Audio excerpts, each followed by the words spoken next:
Welcome, it's King Lizzard on Xbox One with more Dirt Rally. So this is stage 3 of the Greek rally in the game, and again it's loose surface, so it's gravel, kind of dirt, dry weather, pretty much the same as the first two circuits really. So this is my first run on stage 3, so we're going to see how I get on here. I'm driving that A110 Renault Alpine again, which I'm finding is an okay car. It's not too bad to handle and stuff. Quite an openish circuit at the moment, this. Reasonable speed, not doing too bad here at the moment. See what the first time checkpoint is when I get through it at the end of that bar. I don't know if you can see on the left hand side there, you see those 4 segments divided up on the left. Each one of those is obviously a sector, so I've got around about halfway through the first sector here. So once I get to the end of the first sector, I'm going to get split time, which is going to tell me how well I am or am not doing. So let's see what we do here. Roads here, or at least the track, seems a lot wider than the previous tracks. A little bit cut there. I was lucky I pulled in my bit. That could have been quite nasty on that rock. And uphill, nice fast section. This really booting this along here. I'm going to be a little bit careful just in case I'm too fast. Kind of got bounced off the wall there. Got a little bit too close. My split time is up on the leader at the moment, so that's looking good. So far so good. Can I keep it up? Oh no! I spoke too soon. Oh, at least it righted itself. God. Could have been worse. Could have been a 14-second delay. That was probably about 7. So I managed to get the car on its side and then bounce it back up off the crash barrier there. Not quite what I had in mind. That has definitely cost me a good 7 seconds, so I'm probably down one time now, I'd imagine, because the leader on this is pretty tight on his time. Generally, if you kind of get away with one mistake, I reckon, but any more than one mistake, you're not winning the event. You might have a chance of getting some of the lower podium places, but you're definitely not going to win. So really punching this one through these corners. Feels quite nice, as I said, on the circuit. It's a little bit slidey at times. I was going a little bit fast back there when I turned that over, so that was kind of my own fault really. Just enjoying the speed for a few moments, and it kind of caught up with me a little bit late. Now I'm actually unbanned off of Forza now, after my week has expired. But I'll be honest, I'm not very enthusiastic towards playing Forza at the moment because of the ban, but also because of the fact that everything I've been working for before the ban is now gone. My last week of Forza multiplayer that I really wanted to focus on, I missed because of this BS ban that I received for doing nothing, although they say it was unsportsmanlike conduct. So I'm not too fussed about Forza at the moment. I will play it. I've still got plenty of vids from Forza 6 to post up as well. Some interesting stuff to come: races, PvP, time trials, rivals, DLC rivals. I'm obviously still finishing that series of DLC cars that I'm driving in the game. I'm going to keep doing obviously my dirt rally here, go through the whole championship in each of the different car classes. I hope to be able to anyway. Obviously all this stuff takes time, so it's reality check every now and then as to whether I can get it done or not. But so far I've recorded first 2 what would you call championships, if you like, from dirt rally. And I'll be recording some more in the not too distant future. I've also got plenty more division coming up.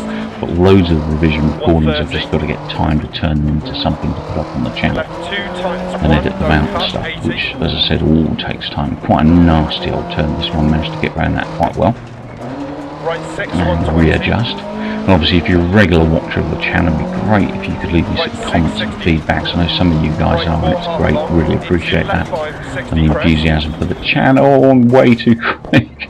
Oh, I was lucky I got bounced out of that. That was close. I could have lost another 14 seconds there again. I probably only lost about 6 or 7. So I was quite lucky to get bounced out of that one and back on track.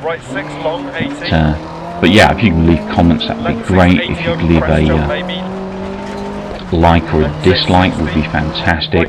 If you leave a dislike, it'd be great if you could leave me a message as to why you disliked it. You know, I don't expect everyone to like what I'm doing, but you know, it'd be nice to know why you didn't like it. Maybe there's something I can change or something in that. I'm new to this, or reasonably new. I've been doing it a year now, but I still consider myself very much a novice. Forgive me here if I lose my train of thought every now and then, because I'm trying to focus on driving as well, and it can be a little tricky sometimes. So far I'm into that third sector now. Oh, I got caught up on the crash barrier there, not good. And it's not been, it may be me, but this particular stage seems like the easiest stage so far to drive. It may be me, maybe I'm just getting used to the game, I don't know. But this one seemed a lot easier. It'd be interesting to see where I come here. The 5:36 seemed a bit slow. I come in 4th. I thought I'd come in a bit better than that. I felt faster, you know. Well, never mind. Let's check out the replay. So far I've got in this particular championship, I think I've either got 2 fifths and a 4th, or 5th and 2 fourths. I can't remember now. But not looking too good for a podium at the moment for me. So I might just be outside the podium placings, probably a 4th place at the moment, I reckon, maybe even a 5th. But this is my first playthrough. I am playing it through on normal difficulty, so this isn't the hardest difficulty in the game. I am using a lot of automatic settings though.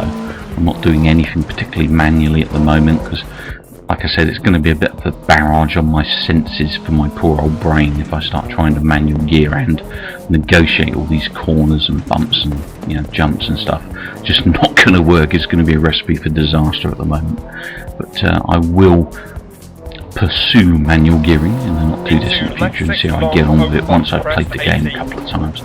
I'll try and improve on those times and, you know, work at bettering my leaderboard scores. For now I'm more interested in just getting through the stages and enjoying the game, to be honest. Trying not to put too much pressure on myself, but obviously at the same time I am of course trying to get the best time I can possibly get. And obviously once you've driven these circuits, you need to drive them probably a good 3 or 4 times really before you get to learn them fully. And then once you've driven them 3 or 4 times, pretty much start to get used to the terrain and the track and where you know what kind of speeds you can do in which sections and stuff. So don't get disheartened if you're not, you know, doing that well at the moment. As you see, I wouldn't consider myself a novice in any shape or form in these driving games. And he says as he's sliding on the side of the track on his car. But you know, I'm generally someone I consider to be a bit of a vet at driving games. Done lots of driving games. I've been playing driving games for 20 plus years, and you know, I wouldn't say I'm brilliant. I'm good at most games, and that purely is because I play such a variety of different games. You know, I don't focus on one game and stick with it. I do spend a lot of time with Forza, but not enough to become, you know, one of the top players. And that purely is because there's just so many games I want to get my hands on and play. There's even old titles like Black that I want to replay because I love them so much. But the problem I have obviously with my sleep apnea and my depression, I don't always feel like playing. And on top of that, I fall asleep a lot of the time out of control. And, you know, hence, you know, what might seem like a full day to me when I get out actually turns into maybe 3 or 4 hours where I can actually do something I want to do. So it's, you know, it doesn't always work out the way I'd like it to, and obviously anyone that's working, you know, knows how that feels too. I pretty much used to buy games every week, and I never played them when I was working. I was constantly working all the hours under the sun, and, you know, buying games because I love games so much, but I never actually got to play any of them. I've got about 450 plus Xbox 360 games, out of which I guarantee you probably over 100 are still shrink wrapped and untouched, shamefully. And even my Xbox One titles, you know, even those games, there's a large portion of my Xbox One collection, which is a pretty large collection, which I haven't actually spent any real time with yet, so shame on me. But, you know, I do try to get through these games for the channel, purely because I want people to see what the game's about or how good it is. show my enthusiasm for the game as well as for me. It's just a way for me to look back in time and just check up on a particular circuit that I raced and just enjoy watching replay of the game. As much as I like playing games, I do also like watching games, and probably like you guys, I spend time watching other games online too. Just interesting to see what other people do, how they do it, and get their feedback on the titles as well, see what they think. Sometimes people will say things that you didn't really think about, and you find a new way to drive, or a new approach to a particular track, for instance. So, but it's just interesting to see what people have got to say, really. Pretty much everything I try to say is positive. That's given my illnesses and stuff, I've got to try to think that way. It's not easy, I'll be honest, it really isn't, but that's the way I want to portray it, and that's the way I'll do my videos. There's nothing worse than watching people moan all the time and groan and grumble about how crap something is. Just seems to me these days society is a pretty hard place to please, and I don't see why it should be. For me, this game, Dirt Rally, it's a fantastic game. It's the best rally game in years. And if you don't own it, and you like rallying games, or you like really good driving games, you should invest in it. It's not going to let you get down, and if anything, you're going to get addicted, and you're not going to want to put this thing down. I promise you. So I will be back in the not too distant future with stage 4 and some other stages from Dirt Rally, plus plenty of other great gaming action from present and past. Please remember to rate. If you're not a subscriber, don't be shy, click that sub button. It'd be fantastic if you could. Take care, keep well, and keep watching.